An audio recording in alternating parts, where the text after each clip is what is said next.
다음에는 우리 삼성화재 노조의 오상원 위원장님이 토론해 주겠습니다.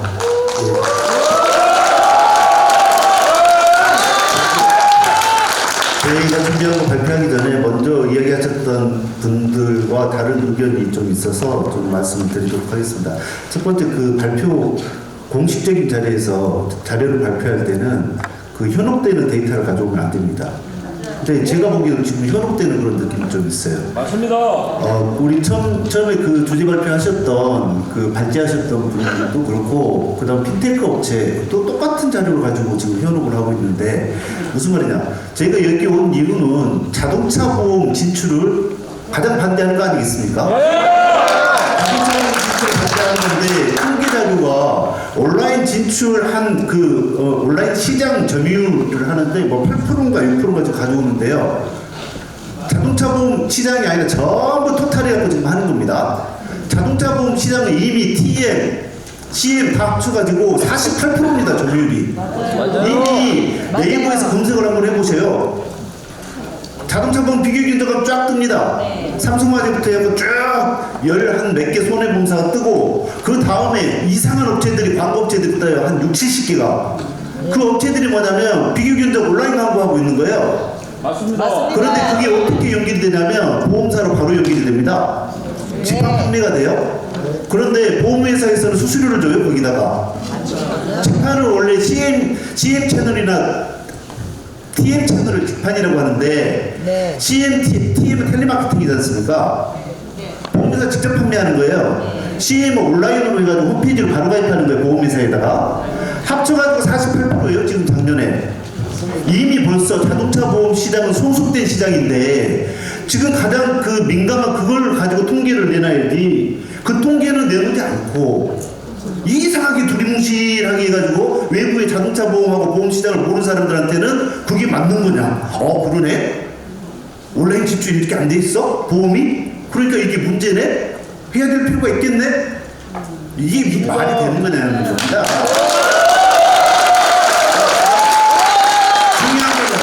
이해관계가 반드시 포함이 돼야 되죠. 무슨 뭐 패스트 트랙이든 뭐든 하여튼 다 좋다 이겁니다. 그러면 거기에서 이익을 얻는 사람도 있고 피해를 보는 사람도 있죠. 이해관계가 있잖아요. 그러면 이해관계 당사자를 초대해가지고 간담회를 해서 들어야 맞습니까? 아니면 피해를 본 사람들 다 제끼고 이익 본 사람들 모여서 하는 게 맞습니까? 피해자의 의견을 들어야죠. 개선할 방법이 없는지 좋은 방법이 없는지 들어야 되는데 금융위 제가 나오셨는데 좀 섭섭한 말씀 드리겠습니다.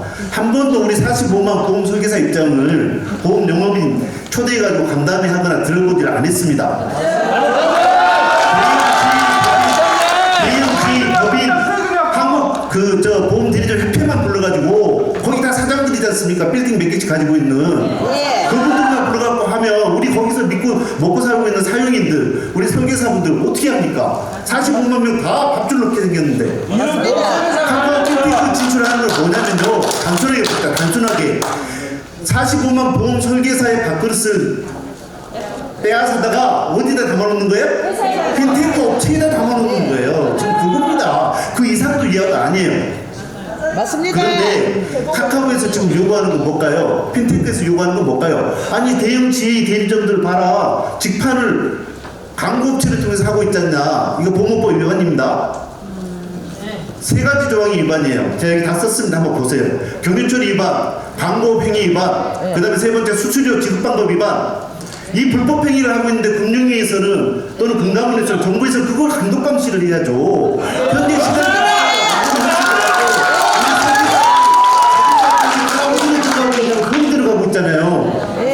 그런데 고객들은 뭐 가지고 선택합니까? 보험료 가지고 선택하잖아요. 왜냐? 무형의 상품이니까. 눈에 보이고 맛보고 할 수 있으면 맛보고 선택하죠. 근데 자동차 보험은 불가능하죠. 그러니까 특히 젊은 사람 아까 이야기하셨는데 젊은 분들이 직판을 좋아합니다. 왠지 아십니까? 보험료 싸니까. 그런데 보험을 왜 가입합니까? 보험료 보고 가입하는 겁니까? 사고 났을 때 보상받고 사고 났을 때 보상을 대비해서 가입하는 거지 않습니까? 그러면 가입할 때 보상을 어떻게 받는지 받을 수 있는지 없는지 있는지 없는지 모르잖아요. 제가 한 가지 여쭤보겠습니다. 자, 있어요. 핀테크 지금 오신 우리 오신 분께 제가 여쭤보고 싶은 게 뭐냐면 자동차 보험 가입하셨죠? 자차가 없습니다. 그렇죠. 아니, 자동차를 갖고 있을 거 아닙니까? 그런데 이제 문제는 뭐냐면 약간 승차까지 한 번도 읽어보신 분이 없을 거 아닙니까? 맞죠? 약간 500페이지가 넘어갑니다. 그러면 고객이 자동차 보험 가입할 때 약간 500페이지 다 보고 할까요? 해석 능력이 될까요? 안 되죠. 그런데 보험료만 보고 가입합니다. 사고 났을 때 보장이 돼요? 안 돼요? 안 됩니다. 누구한테 물어봅니까? 결국은 거기 놓고 나서 우리한테 물어보잖아요. 설계사들한테. 그럼 우리는 계약도 못 받고 다 그걸 뒤처리를 해줘야 되는데 자동차 보험이 이 문제가 있는 게 뭐냐면 자동차 보험을 가져가 버리면 1년에 한 번씩 만기되는데 그걸 통해서 장기 보험을 받잖아요. 우리는. 네, 맞습니다. 그게 소득이 되는데 저는 그렇게 봅니다. 핀테크의 최종 목적은 자동차 보험이 아니다. 장기 보험이다. 이해를 드리겠습니다. 지금 핀테크가 자동차 보험 시장에 진출하고 보험 시장에 진출할 때 굉장히 신중해야 되는 이유, 정책 당국에서도 진짜 신중하게 해야 되는 이유를 말씀드리겠습니다. 2월 달에 과징금 떨어졌습니다. 257억. 카카오 모빌리티에 아시죠? 257억 떨어졌는데 그 과징금 떨어진 이유가 뭔지 아십니까? 공정거래 위반. 가맹업체하고 비가맹업체하고 가맹업체만 콜 잡게 해놓은 거예요. 그러니까 비가맹업체에서 공정위에다가 신고를 한 겁니다. 해봤더니 위반이다. 라고 해갖고 257억 과징금, 과태료도 아니고 과징금 어마무시한 거죠? 예. 공정거래 위반한 거죠. 핀테크가 공정거래 위반을 했다라는 거는 예상이 되는 거였어요. 처음에 핀테크 그 카카오 모빌리티가 2019년인가요? 우리 카카오 뭐 활용했었죠? 어플로 해가지고 택시 기사님도 활용하고 우리 소비자들도 활용하고 해가지고 잡고 무료로 해갖고 시작을 했습니다. 그러다가 가맹점을 받기 시작합니다. 어디에 대해서? 택시 회사에 대해서. 가맹점 업체를 인가를 받으려면 택시 회사를 인수를 해야 돼요. 몇 개를? 9개 그때 인수했습니다. 당시에 택시에서 직접 인수를 했어요. 9개를. 그러고 나서 가맹비를 받았는데 택시비의 3%를 카카오 택시 이용한 거에 5%를 받았습니다. 그러다 결국은 뭐냐면 카카오를 이용하지 않는 요금까지 다 받아버린 거예요. 3%를 다 받은 거예요. 맞아요. 그게 이제 택시비 인상으로 올라간 겁니다. 그렇죠. 그 다음에 중요한 게 뭐냐면 그 이후에 콜비를 받았지 않습니까? 제가 기자회견을 지난 화요일 날 기자회견을 했는데 그때 강화문에서 당산 사무실까지 가는데 예전에 6,7천 원이면 갔어요. 6천 몇백 원. 9천 원 나오는 겁니다. 한 2년 사이에. 거기다가 콜비 3천 원까지 해가지고 12,000원 됐습니다. 이렇게 올라가는 거예요. 결국 소비자의 비용으로 전가가 되고 있는 구조란 말입니다. 자동차가 전가가 되고 있습니다. 독과점이 될 수밖에 없는 구조고 지금 현재 각 보험사들은요. 대형 대리점한테 꼼짝 못합니다. 계약을 안 넣어버리면 매출이 안 늘어나니까 이익도 안 되니까. 그런데 GA가 뭘 요구했냐면 회사가 직접 판매해야 되는 상품을 갖다가 판매하게 해주라 라고 했는데 직접 판매는 보험업계 일반이니까 뭘 설립했냐면 광고회사를 설립합니다. 자회사 또는 광고회사하고 또 제휴를 합니다. 그래가지고 거기 GA 사용인들이 놓고 있습니다. 놓고 있고 보험회사는 10% 수수료를 주고 있어요. 정상이 아니지 않습니까?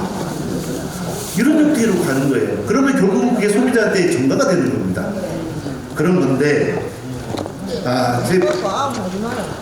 그러면 소비자한테 이익이 되는 부분인가에 대해서 좀 말씀드리면 아까 불편한 이야기 하신다고 했는데 불편한 이야기 하지 마십시오.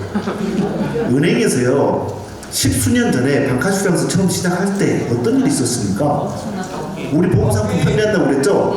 그러고 나서 지금 현재 가장 민원이 많이 발생하고 꺾기가 발생하고 문제가 발생하는 게 어디입니까? 은행이잖아요. 중소기업 사장들 죽어났습니다. 은행 창구에서 고액보험 노드라고 해가지고 아시지 않습니까?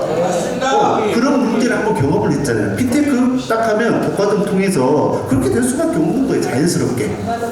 네. 그리고 요즘 카카오톡 통해서 편리한 것도 있지만 저는 요즘 카카오톡 스트레스 받습니다. 왜냐면 카톡이가지고 계속 울리는데 너무 너무 여러 군데 막 들어가가지고 이렇게 하다 보니까 스트레스 받아요. 오히려 소비자한테 편리를 주는 게 아니라 판매 행위를 함으로써 스트레스를 주는 그런 결과가 되는 것도 있다는 거예요. 그래서 자, 제가 상생 이야기를 했는데 상생이 절대 불가능하다고 봅니다. 독과점을 통해서 소비자 보험료 인상이 되고 그 다음에 서비스는 질 저하가 되고 나중에는 만약에 온라인 채널 카카오가 활성화가 되면 다 우리 일자리 잃을 겁니다.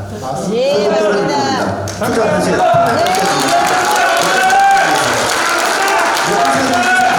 돼요. 그러다가 저쪽 소득 올리면서 이쪽 그만두셔야 돼요. 45분면 생계를 어떻게 할 겁니까? 핀테크 업체가. 도대체 자동차 보험을 핀테크 업체에서 하면 고용 창출을 몇 명 하신가요? 컴퓨터만 없어요, 합니다. 없어요. 대출 이야기를 한번 해볼까요? 은행 계십니까? 대출 핀테크 업체 직접 안 합니다. 전세자금 대출 어디서 하는지 아세요? 하도급. 제일 밑에 있는 사람은 200만 원 최저임금 받으면서 아침 9시부터 밤 6시까지 출근하고 일하는데 화장실 갈 시간도 없이. 그게 핀테크가 운영하는 게 아니라 핀테크 업체의 상부에는 인원수가 얼마 안 됩니다.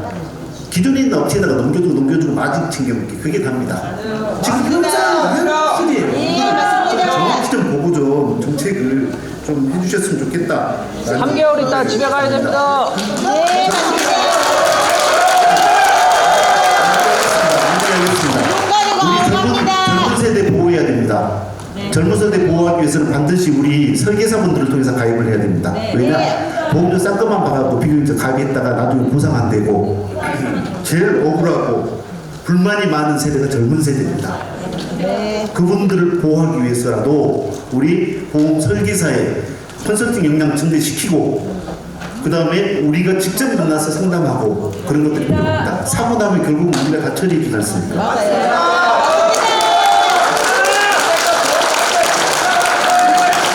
끝내도록 하겠습니다. 마지막으로 제언만 드리고 제가 끝내도록 하겠습니다. 마지막 페이지에 있는 첫 번째 정부에 이제 요구합니다. 기존 광고업체를 활용한 대형 지휘 집판은 중단시켜야 됩니다. 불공정 문제입니다. 보험업법, 군소법 위법 행위에 대한 보험사와 대형 지휘에 대한 집중 감사를 실시한 후에 공정경쟁 환경 조성에 주력해야 됩니다. 보험, 특히 자동차 보험 시장은 성숙 시장입니다. 핀테크는 성숙 시장이 아니라 신규 시장에 진출을 해야 됩니다. 그게 취지에 맞습니다. 성숙 시장에서 땅따먹기 하러 들어오지 마십시오. 그다음 그러면 차례별 자동차 보험 요율 적정성에 대해서 전문 회계사, 계리사 등 전문 인력을 투입해서 도대체 왜 대면 보험료가 이렇게 비싼지 차이가 17%나 나는지 그것 좀 분석 좀 해주십시오. 적정성에서 제대로 한다고 하면 10% 이내로 좁힐 수 있다고 봅니다. 두 번째, 현행법에 따라서 핀테크 업체의 보험 상품 판매 광고 행위는 불법입니다. 가장 피해가 클 것으로 예상되는 45만 명의 대면 보험 설계사에 대한 피해와 실업 예방 대책을 수립한 후에 보험 영업 생태계 고등 발전의 관점에서 대안이 수립돼야 합니다. 삼성화재에 들어와서 다닌 지 28년 됐습니다. 그런데 수없이 많은 상품을 접했고 현재도 접하고 있지만 제가 접하는 상품 중에서 가장 어려운 상품 자동차 보험 상품입니다. 이해관계인이 여러 가지 얽혀 있고 자동차 사고 나면 공업사, 병원, 과실비율, 가해자, 피해자 이게 너무너무 복잡합니다. 저도 어렵습니다. 그런데 어떻게 소비자가 그걸 갖다가 약간 다 읽고 그거 판단해서 가입을 합니까? 그래서 설계사가 필요한 겁니다. 그렇지 않습니까?